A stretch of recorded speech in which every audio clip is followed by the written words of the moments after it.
আসসালামু আলাইকুম ওয়া রাহমাতুল্লাহি ওয়া বারাকাতুহু। নাহমাদুহু ওয়া নুসাল্লি আলা রাসূলিহিল কারীম, আম্মা বাদ। আউযু বিল্লাহি মিনাশ শাইতানির রাজীম। বিসমিল্লাহির রহমানির রহিম। রব্বি জিদনি ইলমা। রব্বি ইশরাহ লি সাদরি ওয়া ইয়াসসির লি আমরি ওয়াহলুল উকদাতাম মিন লিসানি ইয়াফকাহু কওলি। রব্বি ইয়াসসির ওয়া লা তু'আসসির ওয়া তাম্মিম বিল খায়র। আলহামদুলিল্লাহ, আল্লাহর অশেষ মেহেরবানিতে আমরা পুনরায় আবার অনলাইন ক্লাসে যুক্ত হয়েছি। আমরা এখানে ডিএইচএমএস তৃতীয় বর্ষের প্র্যাকটিস অফ মেডিসিন নিয়ে আলোচনা করছি বা ক্লাস করিয়ে থাকি। তো আজকে আমরা, যেহেতু আমাদের কোর্স কারিকুলাম শেষ, আমরা বিগত ক্লাসগুলোতে প্রশ্ন নিয়ে আলোচনা করেছি যে বোর্ড পরীক্ষার যে প্রশ্নের উত্তর কি হবে না হবে এই বিষয়গুলো নিয়েই আমরা আলোচনা করে যাচ্ছিলাম। ঠিক তারই ধারাবাহিকতায় এখন আমরা আলোচনা করব এই প্রশ্ন এবং প্রশ্নের উত্তরগুলো নিয়ে, সংক্ষিপ্তভাবে যেভাবে আলোচনা করা যায়। যেহেতু বিস্তারিতভাবে এর পূর্বে ক্লাসে পড়ানো হয়েছিল, এখন আর বিস্তারিত না, সংক্ষেপে মোটামুটি যে বিষয়গুলো বোঝা যায় না বা যার উত্তর বুঝতে একটু অসুবিধা হয়, বা এই প্রশ্নগুলোর উত্তর সংক্ষেপে জেনে নিলে পরবর্তীতে মানে বিস্তারিত পড়ে নেওয়া যাবে বা নোট করা যাবে। আমি সেভাবেই ক্লাসগুলো শুরু করছি। তো কামরুন নাহার ম্যাডাম, আমাদের ছিল 2021 সনের প্রশ্ন, তাই না? Practice of medicine. স্যার, 21 শেষ হয়ে গেছিল। 19 সালের 1 আর 2 পড়া হয়েছিল স্যার। 21 শেষ হয়ে গিয়েছিল না? জি স্যার। আচ্ছা, 19-এর 1 আর 2। আচ্ছা, ঠিক আছে, আমার কাছে সম্ভবত আছে, আমি একটু দেখে নিই। প্রয়োজনে স্ক্রিনে প্রশ্নগুলো নিয়ে আসি, নিয়ে এসে তারপরে আলোচনা শুরু করি।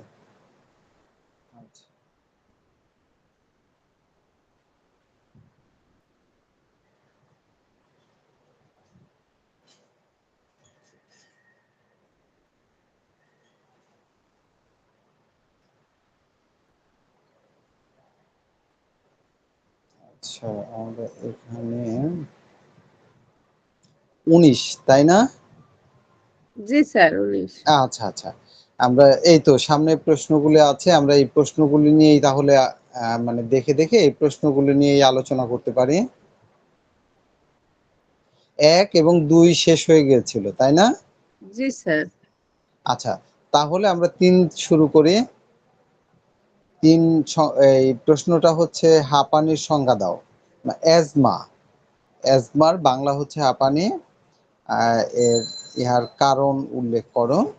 তো ঠিক আছে, আমি আপনার কাছ থেকে আসলে এতদিন তো পড়িয়েছি, এখন একটু একটু শুনি তাহলে ভালো হয়। সংজ্ঞাটা বলতে পারবেন? হাঁপানি কাকে বলে? অ্যাজমা বা হাঁপানি।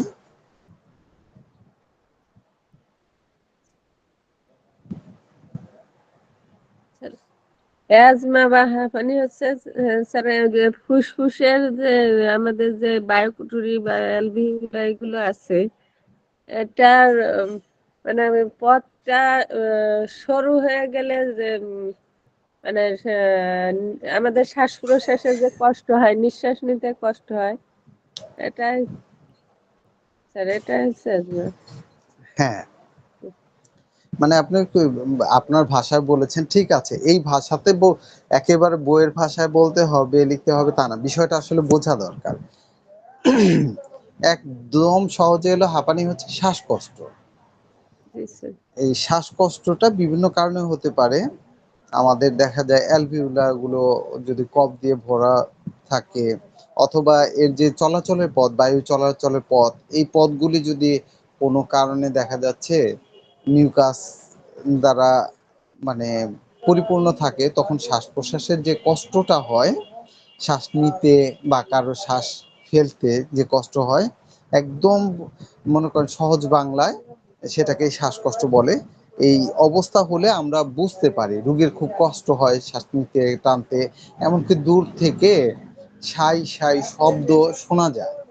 মানে একটা রোগী যে মানে শ্বাসকষ্ট হচ্ছে, এর মানে দূর থেকেই এই এইগুলো বোঝা যায়, শোনা যায়, তার বুক উঠানামা করে, মানে সে যে কষ্ট পাচ্ছে, হাঁপাচ্ছে, এটা বোঝা যায়। আচ্ছা, আমরা তাহলে বোঝা গেল এই সংজ্ঞাটাই সুন্দর করে আহ, লিখতে হবে। ইহার কারণ উল্লেখ করো। কারণগুলোকে বলতে পারবেন? কি কি কারণে আমাদের এই যে শ্বাসকষ্টটা হয়? স্যার প্রথমত এটা বংশগত কারণে হতে পারে।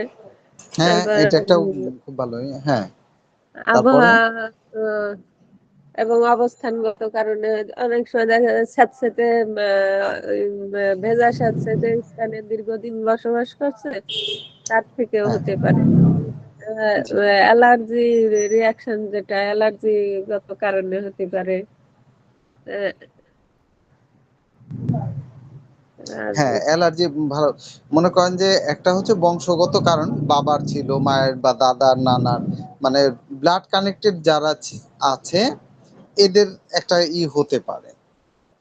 এরপরে মনে করেন যে যেটা বললেন যে অবস্থান, মনে করেন যে স্যাঁতসেঁতে উম, ধুলাবালি যুক্ত, ডাস্ট যুক্ত জায়গায় যদি কেউ মানে বসবাস করে, তার হতে পারে। আরেকটা হচ্ছে ফুলের রেণু আছে না, এই ফুলের রেণু অনেকে মানে শ্বাসকষ্ট হয়। এরপরে মনে করেন যে এই যে এখন সিজন চেঞ্জ হয়, অনেকের এই সিজনাল যে চেঞ্জের কারণে যে অসুবিধা হয়, এর থেকে শ্বাসকষ্ট হতে পারে। আর কমন যে কারণগুলো হয়, ধুলা, বালি, কোনো কিছু গুঁড়া, কাঠের গুঁড়া বা অন্য কোনো গুঁড়া, বিশেষ গন্ধ, যে কোনো স্যান্ড অন্য কেউ নিতে পারতেছে কিন্তু একজন নিতে পারে না, তার শ্বাসকষ্ট হতে পারে। কয়লার ধোঁয়া, আপনার ওই যে রান্না করে কাঠ কয়লা ছিল না আগের দিনে, কাঠ জি কয়লা স্যার। পুড়ালে যে ধোঁয়া হয়, এই ধোঁয়ার কারণে হতে পারে। বিভিন্ন ধরনের গ্যাস আছে, এই গ্যাসের কারণে অনেক সময় শ্বাসকষ্ট হয়। ঠান্ডা লেগে হতে পারে। এরপরে মনে করেন যে যদি নিউমোনিয়া বা ওই শ্বাসযন্ত্রের কোনো রোগ হয়, এই রোগের কারণেও হতে পারে। এরপরে আপনার মনে করেন বদহজম, অজীর্ণ, দুর্বলতা, ক্রনিক আমাশয় বা অন্যান্য রোগের কারণেও কখনো কখনো এই মনে করেন শ্বাসকষ্ট হয়। আবার অন্য যে প্রাণী আছে না, যেমন বিড়াল পুষে অনেকে, তারপর কুকুর, ঘোড়া বা এই ধরনের প্রাণীর কাছে আসার কারণে, এদের সংস্পর্শে আসলেও কারো কারো শ্বাসকষ্ট হতে পারে। এ মনে করেন যে এরপরে ধরেন যে সর্দি, কাশি, যক্ষা, ব্রঙ্কাইটিস, এই ধরনের সিফিলিস, বিভিন্ন রোগের কারণেও অনেক সময় হতে আপনার শ্বাসকষ্ট হতে পারে। এই ধরনের কারণগুলো একটা মানে কমন। আচ্ছা, তাহলে কারণগুলো সম্পর্কে জানলাম। এবার পালমোনারি টিউবারক্লোসিসের লক্ষণাবলী। পালমোনা শব্দের অর্থ কি? ফুসফুস স্যার। হ্যাঁ, পালমো। ফুসফুস। আর টিউবারক্লোসিস মানে এটা হচ্ছে যক্ষা। ঠিক আছে? জি স্যার। আচ্ছা, পালমোনারি টিউবারকুলোসিসের লক্ষণগুলি বলেন। স্যার এটা কাশি থাকবে, মানে দীর্ঘস্থায়ী কাশি, সেটা মানে বেশ কিছুদিন ধরে কাশিটা থাকতে পারে। তারপরে কফের সাথে রক্ত আসতে পারে, বুকে ব্যথা হতে পারে। তারপরে ক্ষুধা-মন্দা থাকতে পারে, ওজন কমে যাবে। হ্যাঁ,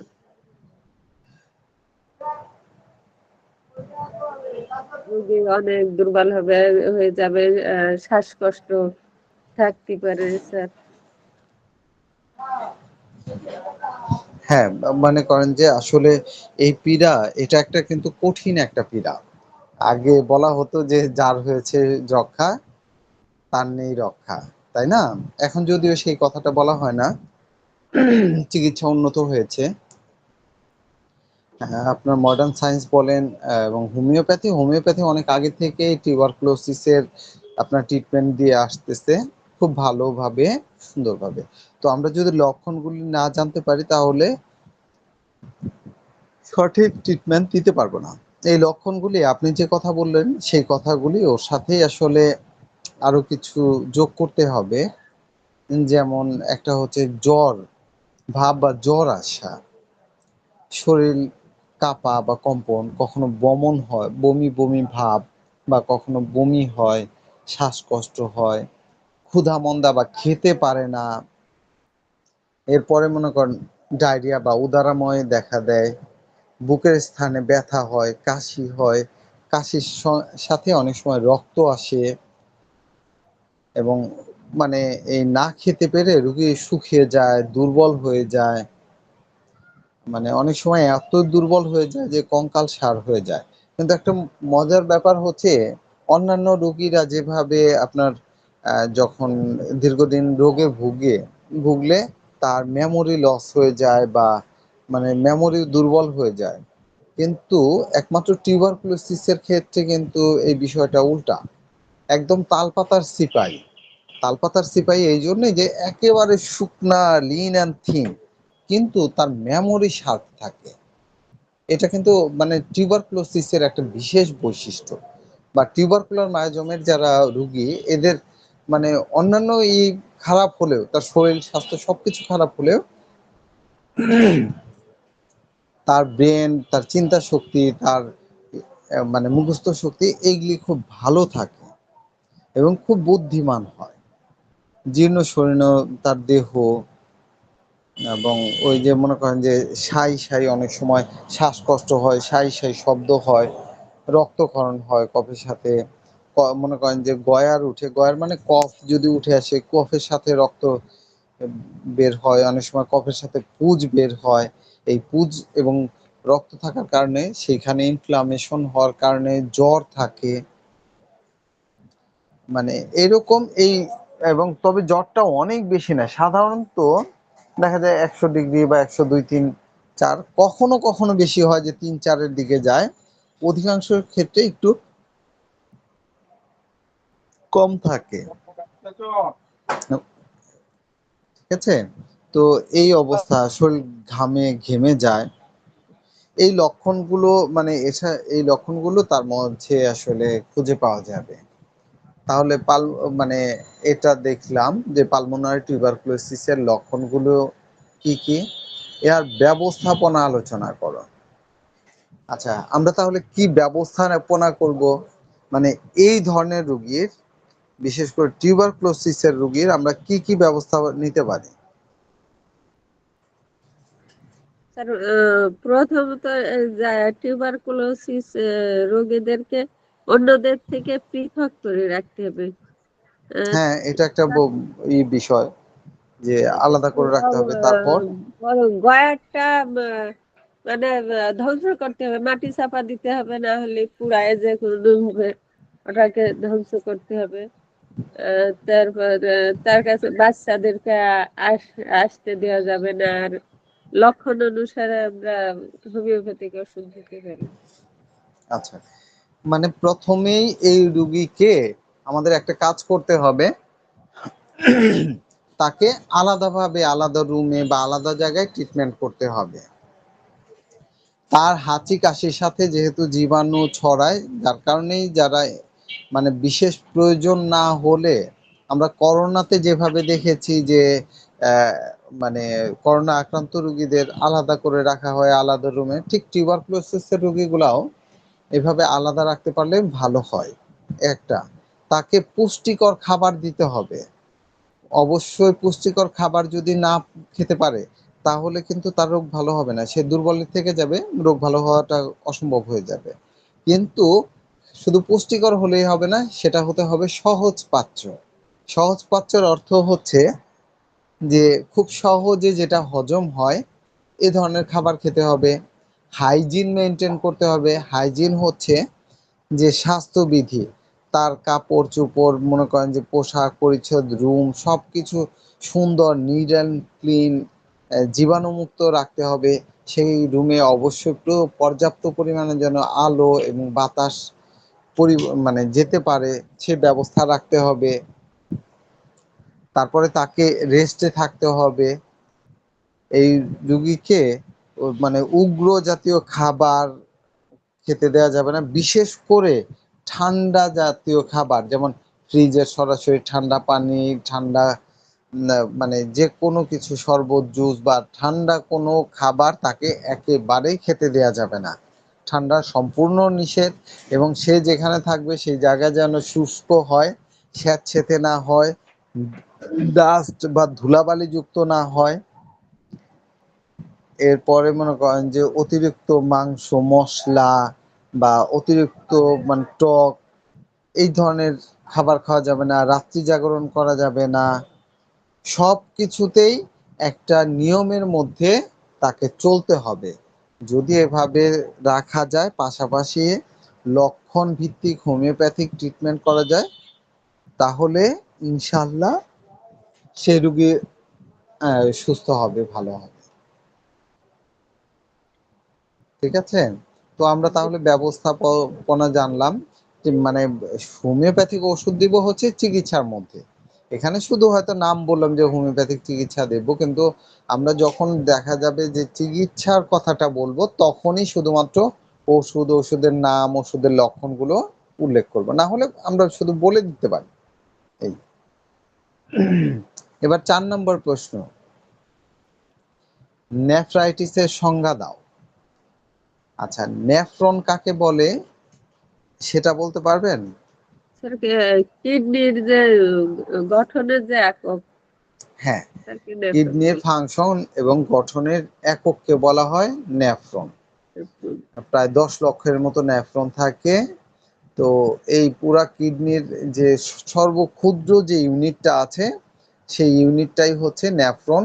তো আইটিস আমরা কখন বলেছি? যদি কোনো রোগের সাথে বা কোনো মানে কি বলবো যে কোনো অর্গানের সাথে সে আইটিস যুক্ত হয়, তাহলে কি বুঝবো যে সেই অর্গানের প্রদাহ। তাহলে নেফ্রাইটিস কি কাকে বলে? নেফ্রনের প্রদাহ, এক কথায়, প্রদাহ। তাই না? জি হ্যাঁ, স্যার, জি স্যার, নেফ্রনের প্রদাহ। অর্থাৎ নেফ্রনের যদি প্রদাহ হয়, তখন আমরা তাকে কি বলবো? নেফ্রাইটিস। আচ্ছা, ইহার লক্ষণাবলী, এখানে লক্ষণাবলী থাকতে পারে, অন্য আরেকটা জায়গায় ক্লিনিক্যাল ফিচার থাকতে পারে। ঠিক আছে? জি স্যার। সাইন সিমটম থাকতে পারে। আমরা একই এই উত্তরটা দিয়ে কিন্তু এই 3 ধরনের 3 ভাবেই যদি প্রশ্ন করে, আমরা কিন্তু উত্তর দিতে পারবো।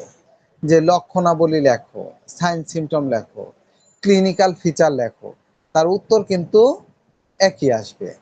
আচ্ছা, এর মানে লক্ষণাবলী কি কি বলেন তো? স্যার লক্ষণ, পেশাব, প্রস্রাব ঘোলাটে হতে পারে, মানে আহ, রক্তের রক্ত থাকতে পারে তার ভিতরে। তারপরে প্রস্রাবের সাথে প্রোটিন যেতে পারে।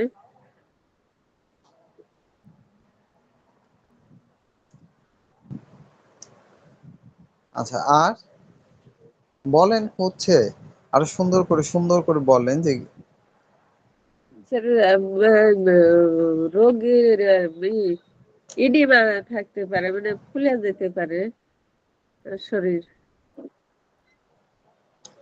আচ্ছা, আমি মানে আরেকটু সুন্দর করে সহযোগিতা করছি। সেটা হচ্ছে যে একটা হচ্ছে ব্যথা। অনেক সময় রোগী মানে ম্যাক্সিমাম প্রদাহগুলো আমরা বুঝি কিভাবে? ব্যথার ব্যথা মাধ্যমে। আমাদের দেহে যে কোনো একদম স্বাভাবিক সুস্থ আছে, কোনো প্রকার ডিস্টার্ব করতেছে না, তাহলে কি আমরা অসুস্থ মনে করব? না না। স্যার। আচ্ছা, যখনই সেখানে কোনো প্রকার সমস্যা মনে হবে, তার প্রধান এটাই হচ্ছে আমাদের অধিকাংশ ক্ষেত্রে দেখা যায় ব্যথা। ব্যথা। যেখানে প্রদাহ হয়, প্রদাহ হলেই ব্যথা। তো এই ব্যথার ধরনগুলো কেমন হয়? যে সোয়েলিং হয়, মানে গরম থাকে, ফুলা থাকে, চিরিক মারা ব্যথা থাকে, স্পর্শকাতরতা থাকে, লালচে ভাব থাকে। এখন কিডনির ভিতরে তো আর আমরা দেখতে পাচ্ছি না যে লালচে ভাব বা কি। তবে হাত দিয়ে উপরে যদি পেটটা গরম থাকতে পারে, ব্যথা হয়তো মনে করেন যে ব্যথা, স্পর্শকাতরতা, এটা আমরা সহজেই বুঝতে পারবো না? জি স্যার। এটা কিন্তু বুঝতে পারবো যে ওই জায়গাটা ধরতে দিচ্ছে না, অথবা ব্যথা পাচ্ছে, ধরলে আরো ব্যথাটা বেড়ে যাচ্ছে, চিরিক দিয়ে ব্যথা করতেছে, বা হাতে স্পর্শ করলে সেই জায়গাটা কি হতে পারে? গরম অনুভব হতে পারে। তারপর আর কি হতে পারে? অনেক সময় ঠান্ডা লাগলে দেখা যাচ্ছে যে বেদনাটা আরো বেড়ে যাচ্ছে, এমনকি সেই জায়গা থেকে ব্যথাটা অন্য জায়গায় বা পুরো শরীরে ছড়িয়ে পড়তে পারে, বমি বমি ভাব হতে পারে, পায়ে মনে করেন যে পায়ে গিঁটে ব্যথা। আর শোথ, শোথ হচ্ছে যে শরীরে পানি আসা। এটা মনে করেন পায়ে পানি আসে, পেটে পানি আসে। এটা একটা কিডনি ডিজিজের অন্যতম লক্ষণ, এই লক্ষণটা যে ফুলে যাওয়া। আচ্ছা, কেন ফুলে? সেটা হচ্ছে কিডনির কাজ কি? কিডনির আমাদের কি কাজ কাজ নেই হচ্ছে ফিল্টার করা, তাই না? করা যাচ্ছে। আচ্ছা, আমাদের দেহ থেকে রক্ত, মানে আমরা যে পানি খাই সেটা রক্তে মিশে, সেই রক্তে মিশার পানিটা সে ছেঁকে প্রয়োজনীয় অংশ রেখে বাকিটা ফেলে দেবে। কিন্তু সে নিজেই যদি প্রদাহিত হয়, আক্রান্ত হয়, তাহলে কি কাজটা ঠিকভাবে করতে পারবে? আছে। পারবে না। তখন হয় কি, ইন্টারসেলুলার স্পেস, অর্থাৎ একটা কোষের থেকে আরেকটা কোষ এর মাঝামাঝি একটা স্থান আছে, মানে দুই কোষের মাঝামাঝি যে স্থানগুলা, এই পানি স্থানগুলো তখন কি হয়, পানিতে ভরে যায়। একে বলা হয় ইন্টারসেলুলার স্পেস। এই পানিতে ভরে গিয়ে এই পুরো শরীরটা কি হয়, ফুলে যায়। যেটা প্রস্রাবের মাধ্যমে বের হয়ে যাওয়ার কথা, সেটা না বের হয়ে পুরো শরীরে কোষগুলোর পাশে অবস্থান করাতে ফুলে যায়। এটা চাপ দিলে কি হবে, দেবে যাবে, উঠতে। যখন আমরা সুস্থ থাকি তখন চাপ দিলে, যে কোনো ত্বকে চাপ দিলে সেটার সাথে সাথে উঠে যায়। কিন্তু যখন এই পানি হয়, ইডিমা হয়, তখন চাপ দিলে কি হবে, সেটা গর্তের মতো। চাপ বসে দেওয়ার পর যাবে। হাত যখন সরিয়ে নিব বা উঠিয়ে নিব, তখন কি হবে, সেটা একটা গর্তের মতো থেকে যাবে। তো এই এইভাবে শোথ হতে পারে, মনে করেন যে শুধু পায়ে হতে পারে, পেটে হতে পারে, পুরো শরীরে হতে পারে। এবং এমনকি এটা 2 4 5 ঘন্টা 7 ঘন্টার মধ্যে পুরো শরীর ফুলা দেখা দিতে পারে। মানে এমন, এমনকি শরীরে রক্ত স্বল্পতা দেখা দিতে পারে, এবং চামড়া খসখসে হয়ে যেতে পারে, টান টান ভাব হতে পারে। শরীরে ঘাম তখন থাকে না, ঘাম তৈরি হবে, ঘাম তৈরি হলে তো পানিটা বের হয়ে যাবে, ঘাম থাকে না। এবং এর যে নাড়ি আছে না, নাড়ির স্পন্দনটা খুব কঠিন হয়ে যায়, প্রস্রাবের পরিমাণ একেবারে কমে যায়। এবং কি প্রস্রাবের কালারটা বা বর্ণটা গাঢ় বর্ণের হয়। এবং প্রস্রাবের যে স্পেসিফিক গ্র্যাভিটি বা আপেক্ষিক গুরুত্ব সেটা বেড়ে যায়। এরকম বিভিন্ন ধরনের লক্ষণগুলোই আমরা এর মাঝে দেখতে পাই। অনেকের বমি বমি ভাব বা বমি, প্রস্রাবে অ্যালবুমিন থাকে, ইউরিয়া, তারপরে প্রস্রাবে এরকম ধরনের বিভিন্ন ধরনের লক্ষণগুলো আমরা দেখতে পাবো। আচ্ছা, নেফ্রাইটিসের কারণগুলি কি কি? এর তো কারণ আছে, কি কারণে নেফ্রাইটিস হয়? স্যার এটা বংশগত কারণে হয়, আবার যে অনেক সময় দেখা যায় দীর্ঘদিন ধরে ব্যথানাশক ওষুধ খাচ্ছে, এর কারণে হতে পারে। তারপর বিভিন্ন জীবাণুর আক্রমণের কারণে হতে পারে, বিভিন্ন রোগজনিত কারণে হতে পারে স্যার, যেমন টাইফয়েড, নিউমোনিয়া, বসন্ত, টিউবারকুলোসিস।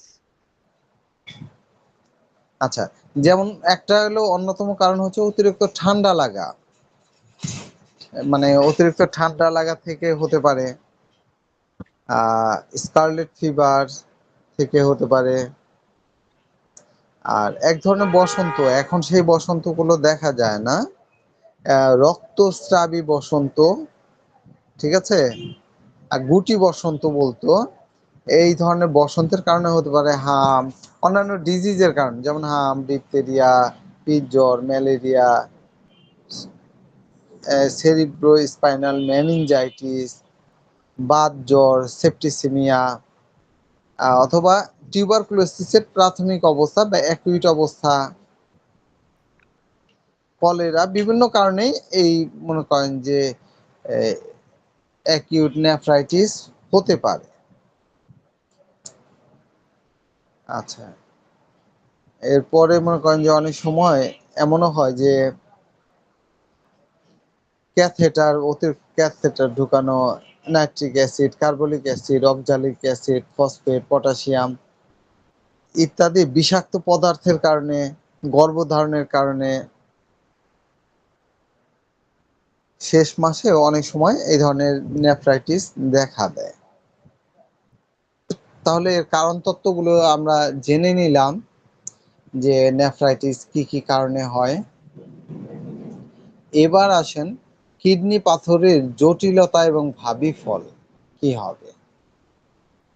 প্রথমে আসি কিডনি পাথর এটা কি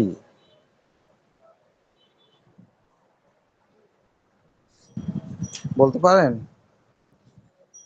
কিডনিতে যে পাথর হয় সেটা হচ্ছে কিডনি পাথর। কিডনির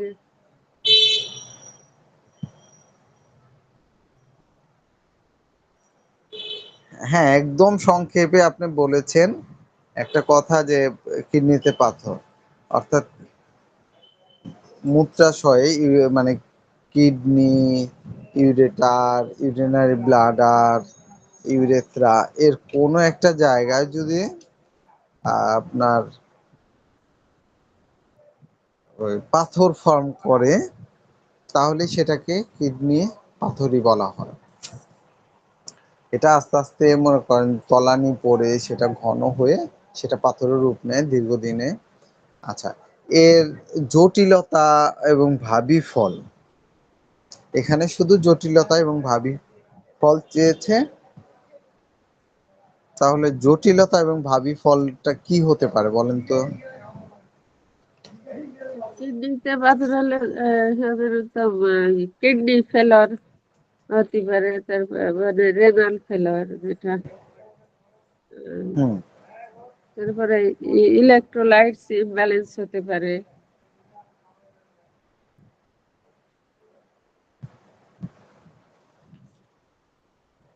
আর কি হতে পারে? আহ, এই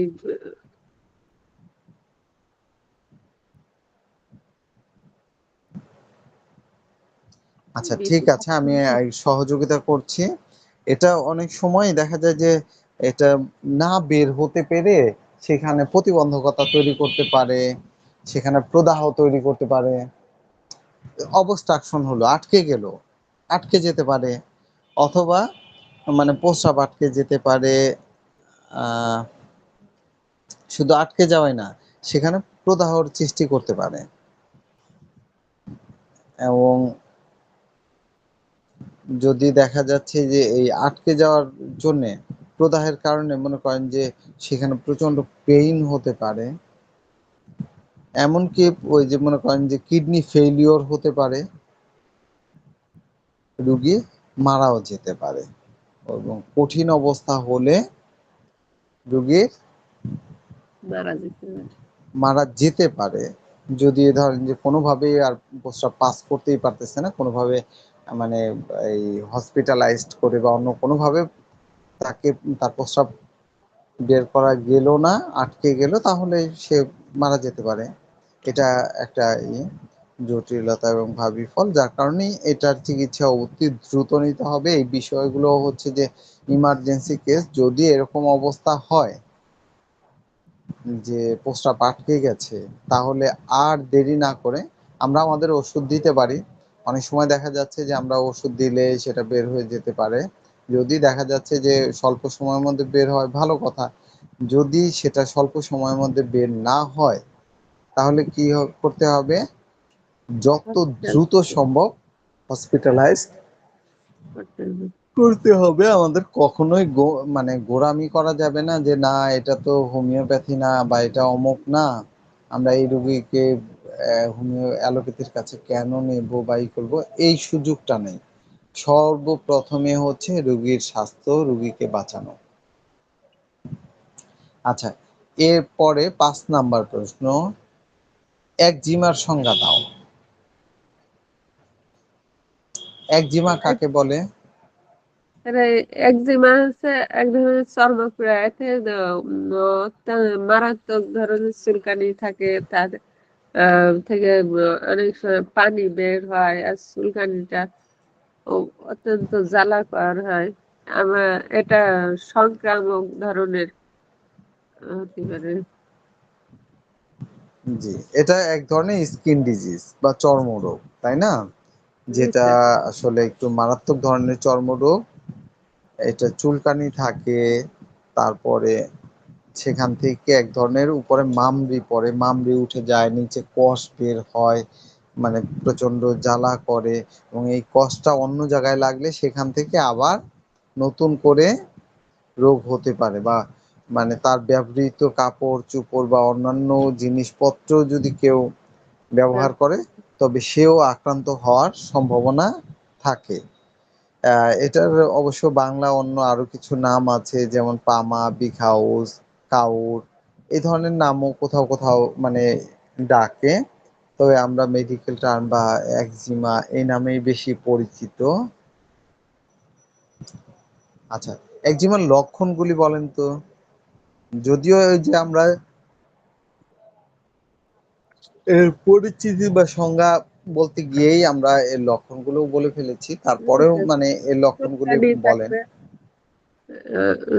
মানে আক্রান্ত অংশে ব্যথা থাকতে পারে, ফোলা থাকবে, এখানে চুলকানি থাকবে, ছোট ছোট ফুসকুড়ি উম, যে থাকে, মামনি থাকে, যেটা আপনি বললেন স্যার।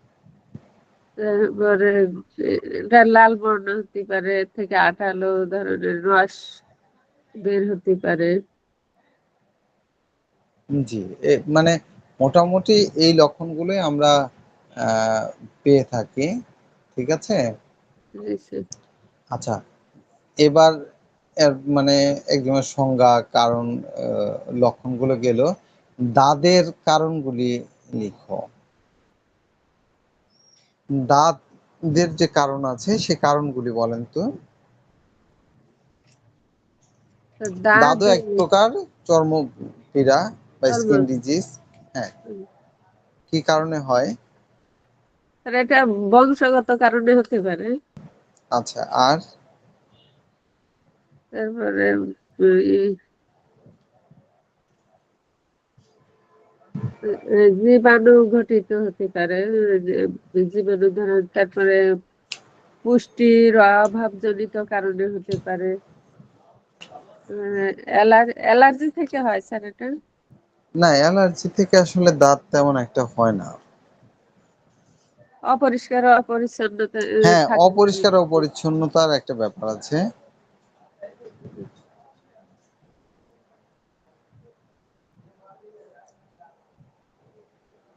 তারপর? পেশাগত কারণে হতে পারে, দেখা যাচ্ছে যে অনেকে যে ই ধুলাবালির মধ্যে যারা কাজ করে তাদের হতে পারে। না, ধুলাবালি ছাড়াও পেশাগত কারণে, শরীরে ঘর্ষণ পড়ার কারণে অনেক সময় হয়, দেখা যায় যে কারো কারো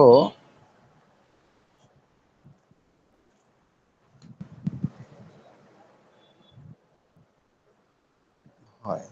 আর কি?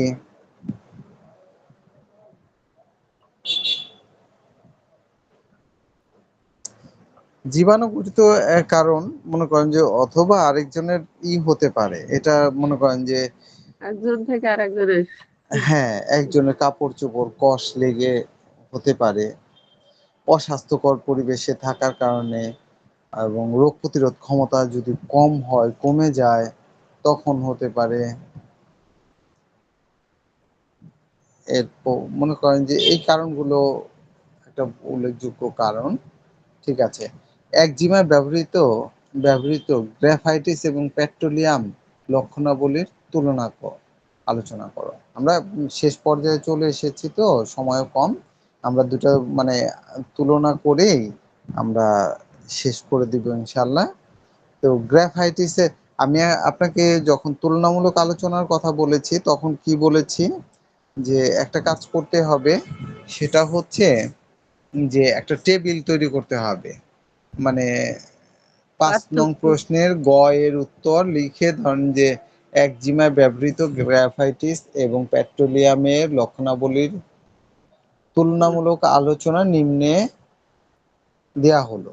লিখে মনে করেন যে একটা ওই যে টেবিল টানলেন, এক পাশে গ্রাফাইটিস লিখলেন, আরেক পাশে পেট্রোলিয়াম জেলি, আর এক পাশে ক্রমিক নম্বর, সেখানে ক খ গ 1 2 3 বা এইভাবে যে কোনোভাবে বাম পাশে হচ্ছে ক্রমিক নাম্বার, মনে করেন মাঝে হচ্ছে গ্রাফাইটিস আর একটা দাগ দিয়ে ডান পাশে পেট্রোলিয়াম জেলি। ক্রমিক নাম্বারের জন্য ছোট একটা চিকন ঘর টেনে বাকিটা লেখার জন্য মোটা করে। এরপরে গ্রাফাইটিসের লক্ষণাবলী প্রথমে উল্লেখ করতে হবে। গ্রাফাইটিসের লক্ষণগুলো মনে আছে? খেয়াল নেই। মনে নেই না? আচ্ছা, গ্রাফাইটিসের মনে করেন যে এটা একটা ধাতু থেকে তৈরি। আমরা সহজে মনে রাখার জন্য লক্ষণগুলি বলি। চটা, ফাটা, মোটা। মানে গ্রাফাইটিস মনে রাখার একটা সহজ পদ্ধতি হচ্ছে এই ৩ টা শব্দ যদি কেউ মনে রাখে তাহলে সে গ্রাফাইটিস খুব সহজে মনে রাখতে পারবে। মানে যে কোনো জায়গায় যদি চামড়াটা অনেক মোটা বা রুগীটা অনেক হেলদি স্বাস্থ্যবান হয়ে যায় থাকে, এই গ্রাফাইটিসের রুগী হবে। ফাটা থাকবে, তার স্কিন কখনো মসৃণ হবে না, রাফ হবে। এবং চটা বলতে হচ্ছে যে তার স্কিন থেকে দেখা যাচ্ছে যে ওই উঠবে, ওই মামড়ির মতো বা মোটা মোটা আঁশের মতো উঠবে। ঠিক আছে? এরপরে টয়লেট কষা থাকে গ্রাফাইটিসের। তারপরে স্কিনগুলা মানে অমসৃণ। এই মনে করেন সংক্ষেপে এই লক্ষণ। এবং পেট্রোলিয়াম জেলির যে পেট্রোলিয়ামের ইটা হচ্ছে যে পেট্রোলিয়ামের যে লক্ষণগুলো সেই লক্ষণগুলোই এর মধ্যে। তার একটা হচ্ছে যে শীতকালে ধরেন যে পেট্রোলিয়ামের ফাটাগুলা বেড়ে যায়, শীতকালে বৃদ্ধি, গরমকালে তুলনামূলক কম। পেট্রোলিয়ামের চামড়াও মনে করেন যে রাফ থাকে, একদম না। তবে শীত থেকে যখন গরম আসে তখন দেখা যাচ্ছে যে আহ, কিছুটা ভালো বা কিছুটা। এবং এই অনেক সময় এই রোগগুলা পেট্রোলিয়াম জাতীয় যে আছে এই কাজগুলো, অর্থাৎ মানে পেট্রোলিয়ামের সংস্পর্শে আসার কারণে রোগগুলো হয়। আবার কখনো দেখা যাচ্ছে যে শুধু মনে করেন যে ওই সংস্পর্শে না, কিন্তু সেটা ফাটা হলেও শীতকালে ফাটে। গ্রাফাইটিস কিন্তু শীত আর গরম নাই, যে কোনো সময় ফাটতে পারে। ঠিক আছে? পেট্রোলিয়াম শীতকালে অধিক ফাটে। আর পেট্রোলিয়ামের মনে করেন যে স্বাস্থ্যটা গ্রাফাইটিসের মতো অত মোটা না, তুলনামূলক একটু কম মোটা হবে। গ্রাফাইটিসের রোগীরা যেমন মনে করেন যে যেরকম ভারী সারি বা চর্মরোগে ভোগে, পেট্রোলিয়ামের রোগীরাও মানে প্রায় চর্মরোগে ভুগে। তাদের মধ্যে চর্মরোগে ভোগার একটা আছে, প্রবণতা দেখা যায়।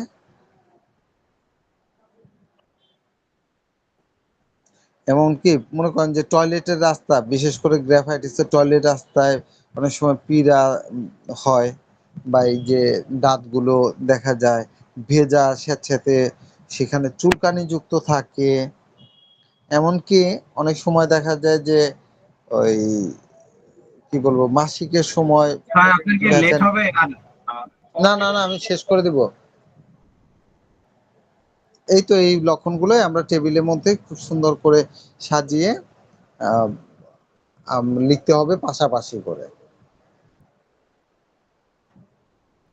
তো ঠিক আছে, আজকের জন্য তাহলে এখানে শেষ করে দিই। জি স্যার। ভালো থাকবেন। আল্লাহ হাফেজ স্যার। আসসালামু আলাইকুম।